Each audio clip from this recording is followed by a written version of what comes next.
Dios les bendiga y bienvenidos a Enamorándonos de la Palabra. Mi nombre es David Lebrón y soy su anfitrión y hermano en Cristo. La persecución de los enemigos es una cosa, pero el ser abandonado por nuestros amigos es otra totalmente diferente. Esperamos la persecución, la anticipamos, pero el que nuestros amigos nos den la espalda nos toma por sorpresa. Y por eso las personas que son cercanas a nosotros tienen el poder de herirnos profundamente y de una manera personal que otros no pueden. Para gloria de Dios, estamos estudiando los eventos de la última semana de Jesucristo en la tierra. Muchos conocemos la historia y por eso intentamos ver qué hizo Jesús durante esos últimos días antes de su crucifixión. En este episodio, veremos que Jesús no solo fue traicionado por uno de sus discípulos, sino que fue abandonado por todos los demás y además fue negado por uno de sus mejores amigos, para luego ser tratado injustamente e ilegalmente por el Sanedrín. Para esto, vayamos a Marcos capítulo 14, donde comenzaremos nuestra lectura en el versículo 43 hasta el fin del capítulo. La palabra de Dios se lee en el nombre del Padre, del Hijo y del Espíritu Santo. Amén. Marcos capítulo 14, versículo 43. Aún estaba él hablando cuando vino Judas, que era uno de los 12, y con él mucha gente con espadas y palos, de parte de los principales sacerdotes, de los escribas y de los ancianos. El que lo entregaba les había dado señal diciendo: al que yo bese, ese es, prendedlo y llevadlo con seguridad. Cuando vino, se acercó luego a él y le dijo: Maestro, Maestro, y lo besó. Entonces ellos le echaron mano y lo prendieron. Pero uno de los que estaban allí, sacando la espada, hirió al siervo del sumo sacerdote y le cortó la oreja. Respondiendo Jesús les dijo: ¿cómo contra un ladrón habéis salido con espadas y con palos para prenderme? Cada día estaba con vosotros enseñando en el templo, y no me prendiste, pero así es para que se cumplan las Escrituras. Entonces todos los discípulos, dejándolo, huyeron. Pero cierto joven lo seguía, cubierto el cuerpo con una sábana. Lo prendieron, pero él, dejando la sábana, huyó desnudo. Trajeron pues a Jesús al sumo sacerdote, y se reunieron todos los principales sacerdotes, los ancianos y los escribas. Pedro lo siguió de lejos hasta dentro del patio del sumo sacerdote, y estaba sentado con los guardias calentándose al fuego. Los principales sacerdotes y todo el concilio buscaban testimonio contra Jesús para entregarlo a la muerte, pero no lo hallaban, porque muchos daban falso testimonio contra él, pero sus testimonios no concordaban. Entonces, levantándose unos, dieron falso testimonio contra él, diciendo: nosotros lo hemos oído decir: yo derribaré este templo hecho a mano, y en 3 días edificaré otro no hecho a mano. Pero ni aun así concordaban en el testimonio. Entonces el sumo sacerdote, levantándose en medio, preguntó a Jesús diciendo: ¿no respondes nada? ¿Qué testifican estos contra ti?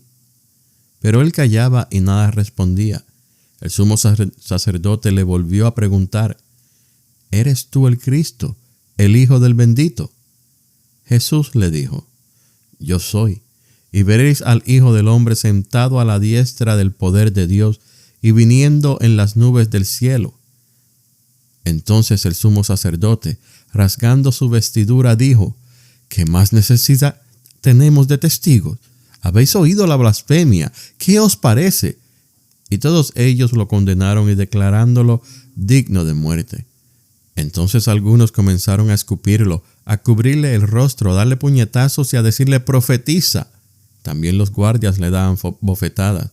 Estando Pedro abajo en el patio, vino una de las criadas del sumo sacerdote, y cuando vio a Pedro que se calentaba mirándolo, le dijo: tú también estabas con Jesús el Nazareno. Pero él negó diciendo: no lo conozco, ni sé lo que dices. Y salió a la entrada y cantó el gallo. La criada, viéndolo otra vez, comenzó a decir a los que estaban allí: este es uno de ellos. Pero él volvió a negarlo. Poco después, los que estaban allí dijeron otra vez a Pedro: verdaderamente tú eres de ellos, porque eres Galileo y tu manera de hablar es semejante a la de ellos. Entonces él comenzó a maldecir y a jurar: no conozco a este hombre de quien habláis. Y el gallo cantó la segunda vez. Entonces Pedro se acordó de las palabras que Jesús le había dicho: antes que el gallo cante 2 veces, me negarás 3 veces. Y pensando en esto, lloraba. Dios añada bendición a su palabra. El evangelista Marco pinta un retrato perfecto de lo que está sucediendo a pesar de lo económico que él es con sus palabras. Después de la cena que Jesús tuvo con sus discípulos, él se dirigió a Getsemaní, un huerto en el monte de los Olivos que Jesús visitó en varias ocasiones. Jesús llegó al Getsemaní y oró al Padre. Y para los detalles de la oración pueden leer el capítulo 17 del Evangelio según San Juan. Y allí fue donde Jesús fue arrestado. Cuando Jesús reveló que uno de los 12 lo traicionaría, Judas se fue a reportarle a los líderes judíos de los movimientos de Jesús para que lo arrestaran. Y cuando Jesús terminó de orar, llegó Judas con una compañía de soldados y guardias de los sacerdotes y de los fariseos. ¿Cómo sabía Judas dónde estaba Jesús? Juan nos dice en su relato que Jesús había frecuentado ese lugar muchas veces con los discípulos. Así que Judas se dirigió allí pensando que allí era donde él iba a encontrar a Jesús. Y efectivamente, así fue. ¿Por qué Judas traiciona a Jesús? Bueno, primero, para que se cumplieran las profecías.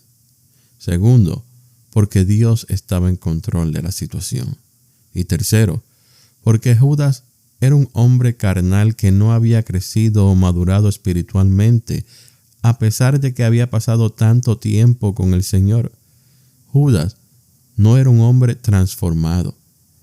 Piense usted en las tantas personas que tuvieron un momento de contacto con Jesús y cambiaron sus vidas por completo. Sus vidas fueron transformadas. Pero Judas había pasado 3 años con Jesús y no había sido transformado. No había cambio en su vida. Judas, como todo judío, esperaba al Cristo y quizás reconocía que Jesús era el Cristo que esperaban. Pero Judas esperaba que el Cristo llegara como un rey conquistador, tal y como lo fue David. Judas esperaba que Jesús estuviera reclutando gente que lo ayudara a iniciar una revolución. El tiempo estaba pasando y no se ve ningún tipo de movimiento que indique que esto es precisamente lo que Jesús tiene planeado. Todo lo contrario, Jesús está hablando de que el día de su muerte está cerca, lo que Judas ve como una señal de debilidad. Judas mira todo esto y piensa que los últimos 3 años han sido una pérdida de tiempo, que cualquier plan que él tenía de ocupar algún puesto en el gabinete ejecutivo del reino de Jesús, una vez Jesús derrotara a los romanos, ese plan se está desvaneciendo. Seguir a Jesús no tiene sentido y los líderes religiosos le han hecho una oferta que mejoraría su situación económica significantemente. Así que Judas decide traicionar a Jesús y lo hace con una señal, con un saludo, con un beso. Como ya hemos dicho varias veces, Jesús sabía que estas cosas sucederían, así que esto no lo sorprende. Pero sí llama la atención a la cantidad de personas que han llegado a arrestarlo y la manera en que han llegado, armados como si él fuese un criminal peligroso. Todas las veces que Jesús estuvo en Jerusalén solo hizo el bien a las personas. Aún a los que contendían con Jesús debieron haberse beneficiado al escuchar sus enseñanzas. ¿Qué persona que haga el bien es tratada como un criminal? Jesús fue genuino y honesto en todo lo que él hizo. Hasta el día de hoy podemos decir que lo que predicamos a Cristo, lo predicamos tal y como Él es, sin trucos. Eso es lo hermoso del cristianismo, que no hay trucos, no hay nadie influenciando nuestra decisión de seguir a Cristo. Simplemente creemos por el oír y el oír por la palabra. Los versículos 51 y 52 son un poquito extraños porque como que no encajan en la narración. De la nada, Marcos nos dice que un joven envuelto en una sábana fue detenido, pero logró escaparse cuando le dejó la sábana en las manos a los soldados y el joven salió corriendo totalmente desnudo. ¿Quién es este joven? Pues no lo sabemos, aunque el comentarista William Barclay dice que ese joven debió haber sido el mismo Marcos. Quizás el comentarista tenga razón. Lo único que sabemos es que Marcos es el único que incluye estos versículos en la narración. ¿Tienen algún significado espiritual? Lo más probable, pero el evangelista no entra en más detalles. Entonces, tras el arresto de Jesús, todos los discípulos restantes lo abandonan. Pedro lo siguió a un poco de distancia, pero lo negó. Entonces a Jesús lo llevan al Sanedrín, quienes lo juzgan ilegalmente. Todos estaban reunidos, sacerdotes, ancianos y escribas. Todos los miembros estaban allí listos para juzgar a Jesús, pero los juicios debían hacerse en la mañana. Y sin embargo, este juicio que se le hizo a Jesús fue en la oscuridad de la noche, antes del amanecer. Y no solo eso, sino que la ley que los fariseos protegían tanto decía que debían haber testigos y no habían testigos en contra de Jesús. Dice el versículo 55 que el concilio buscaba algún testimonio en contra de Jesús para entregarlo a la muerte, pero no lo hallaban. Y el versículo 56 dice que muchos daban falso testimonio contra él, pero sus testimonios no concordaban. La verdad y la mentira, la justicia y la injusticia, lo oculto y lo revelado. La historia contada en los evangelios es real. Muchos han tratado de desacreditar la historia de Jesús y sin embargo tenemos 4 relatos registrados en la Biblia que nos hablan acerca del mismo ministerio terrenal de Jesús, en especial de su sacrificio en la cruz y de su resurrección. Que un evangelista omite algunos detalles que el otro da, o que un evangelista dice, por ejemplo, que habían 2 personas, pero el otro dice que había solamente una, son diferencias irrelevantes. Lo importante es que todos concuerdan con que las cosas sucedieron de cierta manera. ¿Por qué? Porque es cierto, porque esta es la verdad. Usted y yo podemos estar parados en una intersección, uno en una esquina y otro en la otra, esperando que la luz del semáforo esté a nuestro favor para cruzar la calle, cuando de repente hay un accidente. Cuando llegue la policía y me entrevisten, quizás yo diga que el accidente ocurrió porque 2 gatos cruzaron la calle corriendo y los carros frenaron muy de repente para no matarlos, y esto causó el accidente. Pero usted que estaba parada o parado en la otra esquina, diga que no eran 2 gatos. Solo fue un gato que salió disparado corriendo cuando escuchó algo que sonó como una explosión y los carros frenaron repentinamente para no aplastar el gato, causando el gran accidente. La cantidad de gatos no es tan importante cuando vemos que el resto del reporte es muy similar. Los que hablan con mentira no pueden ni siquiera ponerse de acuerdo en la mentira que van a decir. Y Jesús está consciente de esto. Y cuando le preguntan si tiene algo que decir acerca del falso testimonio de los testigos, Jesús permanece callado, porque es de necios argumentar con necios. Así que lo que vemos es que se le hace otra pregunta. A Jesús se le pregunta, ¿eres tú el Cristo, el Hijo del Bendito? Y la respuesta de Jesús fue la verdad. Yo soy. Esta verdad el concilio no aceptó. Pero las mentiras de los testigos sí aceptaron. Esto debe recordarnos que es necesario pedirle a Dios que nos dé discernimiento para saber cuando nos hablan mentiras o cuando estamos escuchando la verdad. No debemos permitir ser engañados. Por más bonitas que suenen las palabras, no podemos ser engañados. Y la actitud de Jesús en todo esto fue muy valiente. Él enfrentó lo que venía, lo que él ya sabía que sucedería. Y nosotros debemos mostrar valentía en todo momento, especialmente cuando tenemos que defender nuestras creencias.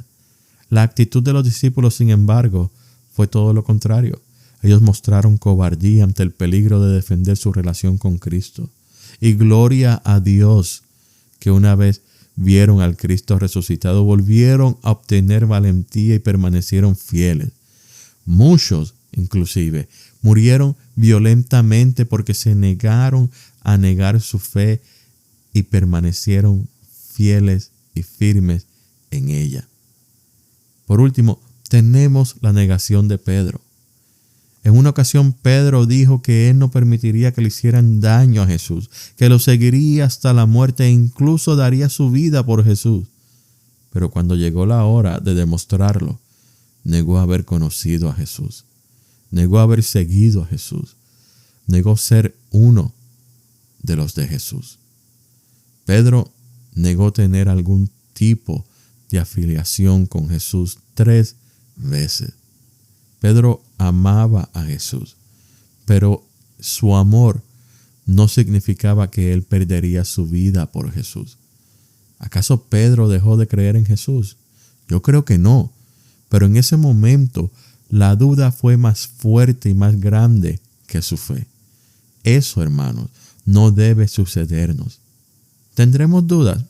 Claro que sí que las tendremos, pero nuestra confianza en nuestro Dios debe ser mucho más grande que cualquier duda que nazca en nosotros.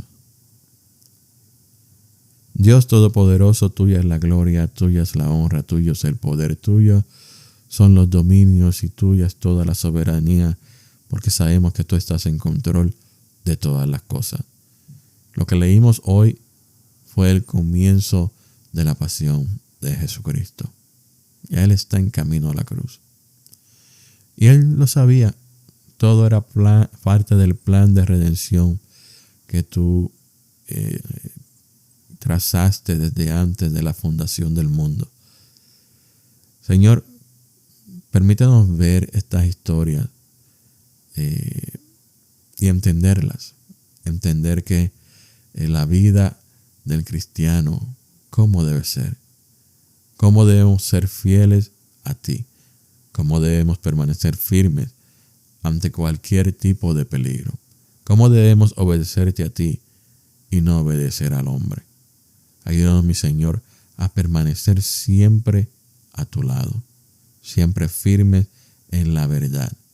Siempre confiando en que tú estás con nosotros y que tú nunca nos abandonas. Señor, te damos gracias por esta historia, porque nos muestran que los primeros seguidores tuyos, que fueron los que tuvieron más tiempo contigo, que fueron los que tuvieron la oportunidad de ser enseñados, que fueron los que vieron todos esos milagros en vivo, en directo, estuvieron presentes, pues mostraron su lado humano, mostraron su temor. Y nosotros no somos diferentes a ellos.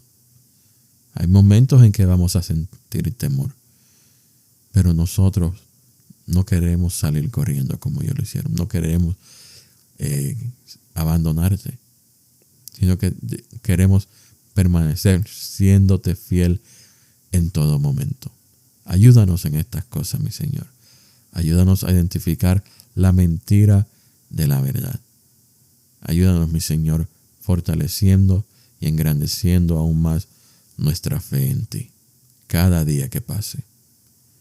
Esto, mi Señor, te lo pedimos en el nombre de tu Hijo amado Jesús. Amén. Dios les bendiga. Gracias por escuchar Enamorándonos de la Palabra.